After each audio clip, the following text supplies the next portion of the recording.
because we need to be ready and stay ready for when it reopens for travel, right? Hey explorers, Kid Explorer here, and today I'm actually going to do a little bit different thing going on here, but I don't remember who it was, but in one of my videos or on Instagram, someone asked me to talk about how do I plan my budgets for each of my trips.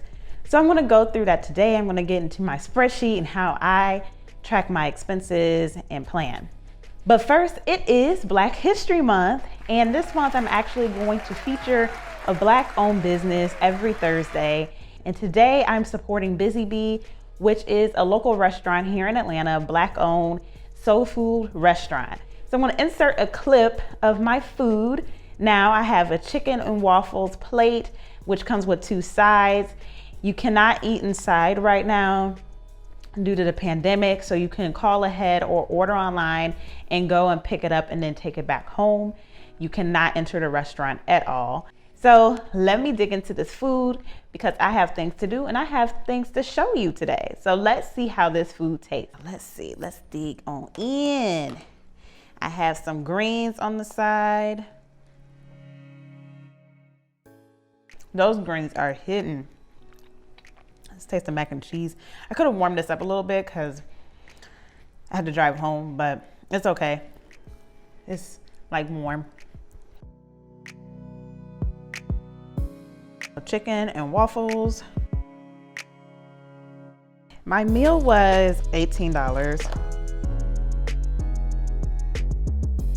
Yeah, this food is good. This is good. This is really good. Busy Bee is located near the Mercedes-Benz Stadium where the Atlanta Falcons play, as well as the Atlanta United. It's also near the historically Black colleges and universities, so Morehouse, Clark Atlanta, Spelman, Morris Brown is in that neighborhood. The only issue I had was when you go to pick it up, like they said, they texted me it was ready. So I went to get it. The person who was bringing out the orders was only looking for my last name. So maybe make sure you give like your first and last name or the order number, because whoever prepared my order used my first name instead of the last name. So that made it a little bit longer of a wait, but other than that, it was pretty good. All right, so I have enjoyed my Busy Bee food and I put a little makeup on to kind of brighten up my day. But now let's get into the travel budget. But before we dive into how I budget for my trips, make sure you hit the subscribe button down below and the notification bell right next to it. It's free and it helps my channel out. And you will get notified when all of my travel adventures, tips, and chats come out on the channel.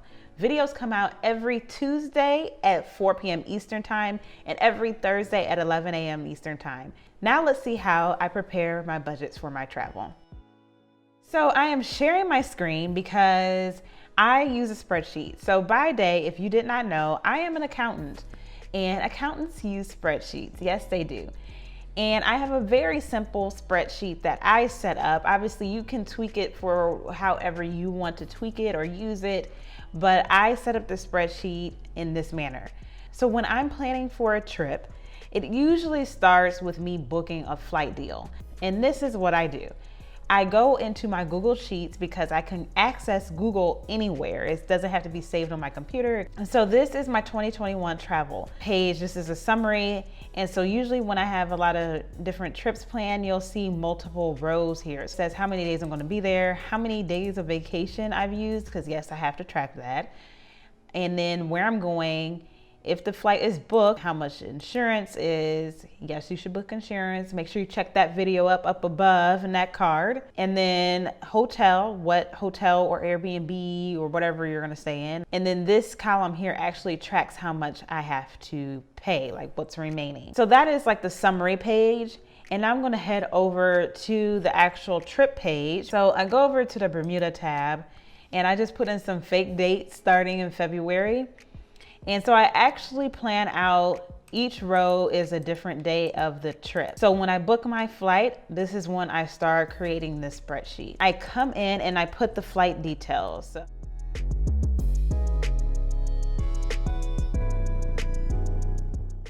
I'll do that and I'll put my return flight there. All right, so I put that information in, then I put how much the flight costs. Obviously, for the most part, it's usually a round trip. There may be times where I book, 2 different one ways if it's cheaper. So that's when you would put flight cost information in 2 separate boxes. But just for example purposes, I'll just put that it was $400. It could be more depending on where you live and, how long you have to get there. It could be less if you use some points. So I'm just gonna put $400 in, round it, whatever. I also put information down below that is very important for the trip, like if I need a visa, where to get it from, and now, the testing thing. So let's continue. So I put the flight in and it totals down here so I can see how much my trip is going for. There are some websites you can search around on Google to see how much it estimates for you to go to a certain place. So you can go there and see, okay, well, I might have to spend $2,000 on this trip, and that's where you can make your baseline. Or you can make your baseline on what you want to spend. So say you only want to spend $2,000 for the trip, you can start really planning once you get this in here. So I've already booked the flight, and now I need to look for accommodations. I stayed at the Hamilton Princess, which was quite costly. It's a resort, luxury resort in Bermuda, but it was the only place I traveled to in 2020. So I was like, might as well go for it. And plus, I really didn't want to have to look for anything. And I knew someone who stayed there. So I was like, I'm just gonna go there. But you could look up an Airbnb. So let's go to Airbnb's website and look for a vacation rental in Bermuda. And this is what you can do to help you understand how much something's gonna cost by going in here and looking up these things in advance. Obviously, you know how to search for hotels or Airbnbs. This is way cheaper than staying in the hotel that I stayed at. But obviously, always do your due diligence and read reviews and look to see if it has the things you need and where it's located and what have you. Okay, I'm gonna pick this one actually because it's cute. But obviously there's different prices. So obviously just do your research. So $760 total. So I can come in here and I can type the actual Airbnb, I can say see email, whatever, and I can say $760 is here. So now you see that your total has already went up to $1,160. And maybe you only want to spend $2,000 on your trip to Bermuda. So that leaves you to your tours, things to do, and transportation. During this current time period the world's going through, you have to book private transit to get from the airport to your rental. And the one I found, I believe, was $65. So I'm gonna put $65 here one way. Now you're at $1,290. Now you have to get around Bermuda, you still have to eat, okay?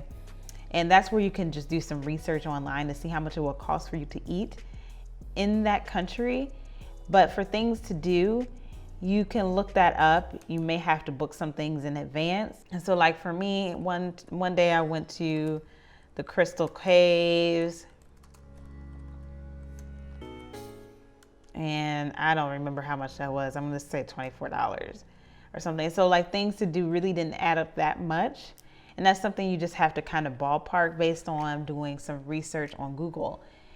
So you can put those things in here. And so I do recommend, like if you have a top tier, like you don't wanna spend no more than $2,000 on a trip, you wanna make sure when you're doing this budget that you're actually not reaching nowhere near your max. So now you're at $1,330. So you still have to consider transit, which you can guess based on research. You have to buy food once you get there, which you can kind of guess how much you're gonna spend on food, but you still don't know. And possible souvenirs. And then always have money just in case for incidentals. And just have a credit card ready because you never know when a medical emergency may come up. So you have all of this in place, you're way under your $2,000 budget, and you can go and plan more things. If you feel like you have a little more wiggle room, you can plan that, whatever. So now you filled out everything, and now you have to make sure you pay the stuff off. Don't just be booking stuff on your credit card, y'all. So once I get down here to column L, and this is totaling everything in each row, And so I actually, once I pay something off of my credit card, I come in and I subtract it out. So maybe I've already paid for my flight, so I'm gonna go in and subtract that. And then you can see that this is telling you how much is left. I like that, to know like my percentage is getting smaller. So now I know I have this much left to pay for this trip, as well as here is the total. Now also, when I am finished with the trip, I will come back, and these columns over here is like if I took out cash for anything or paid for anything while I was there, so I can actually keep track of the cost I spent for the entire trip. So I'll put that there. So it could be things like fees or things to do, food, health, whatever. So I'll put that there. So this is just a breakdown of how I actually budget my trips. It's helpful for me to visualize it and have everything written down, so I can really know how much I intend to spend on a trip, so I don't have a big sticker shock when I come back from vacation. You can know if you need to spend less on your accommodation, or if you have enough money to do more things while you're in a location. But this is how I break it out. So I want to know if you have any questions about planning your budget for your travels. You can definitely ask them down below. I would love to help you budget for your trip. But if you enjoyed this video, make sure you hit the like button. Yes, yes. And leave any of your questions about budgeting for travel down below, because we need to be ready and stay ready for when it reopens for travel, right? This is your time to save up. And also, please don't forget to subscribe and hit the notification bell, and make sure you share this video with your friends, family, and your social media networks, because they may need help on budgeting for their future trips. Thank you so much for watching. Have a great day or night wherever in the world you are.